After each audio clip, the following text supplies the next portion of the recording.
Bueno, muy buenas tardes. Mi nombre es Juan Pablo Martínez y voy a hacer mi aporte sobre las presentaciones de nuestro encuentro final, enfocado en la presentación de nuestros compañeros Sebastián Orrego, Wilmer Mosquera y Laura Mesa sobre la presentación de el Mercosur. Principalmente me gustaría destacar unos puntos muy importantes que dieron ellos, enfocados básicamente a la población, que es uno de los factores en los cuales yo personalmente más me enfoco, y a el progreso o la capacidad de crecimiento que podemos llegar a tener económica como esos países de Latinoamérica.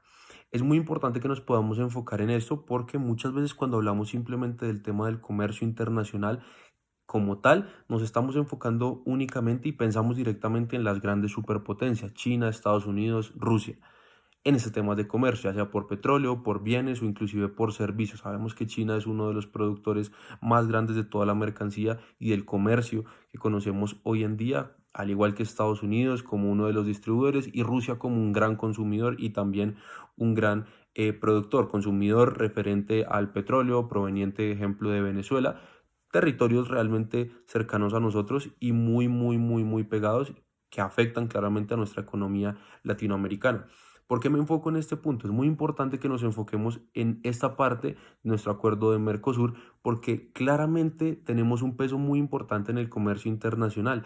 Ejemplo, no solamente con que China sea parte muy importante de todo el comercio internacional, sino que nosotros somos los consumidores básicamente en mayor parte, en un gran porcentaje de toda esa producción del comercio.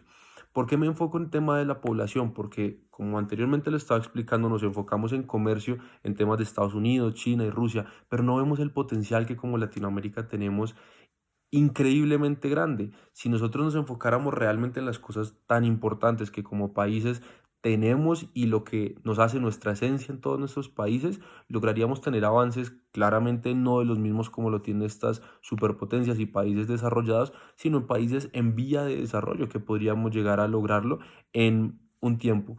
¿Cuál es el único inconveniente que tenemos mayormente? Cosa que también lo veía hablando a nuestros compañeros, son las cláusulas finales.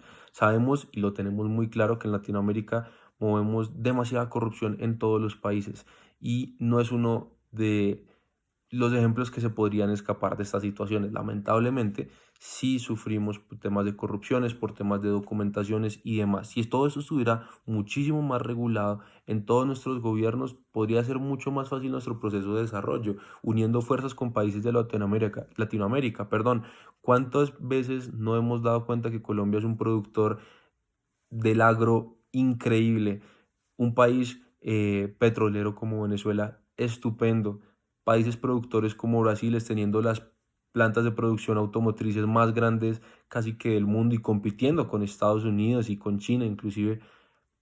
Sería muy sencillo que nos pudiéramos unir a, bueno, lo primero es luchar contra esta corrupción que día a día nos está invadiendo mucho más en nuestros países, pero enfocando nuestros esfuerzos para tener un mismo beneficio y entre esos un mismo desarrollo. Todos podemos llegar a lograrlo, sin embargo, sí hay un factor muy importante que lo mencionaba mi compañero y es el gran ejemplo de las cláusulas finales. Lo mandaría yo por temas de documentación, porque las mismas reglas que manejamos nosotros, las mismas normativas que manejamos, ejemplo, nosotros en nuestro país, Colombia, no es lo mismo que van a llegar a manejar en otros países.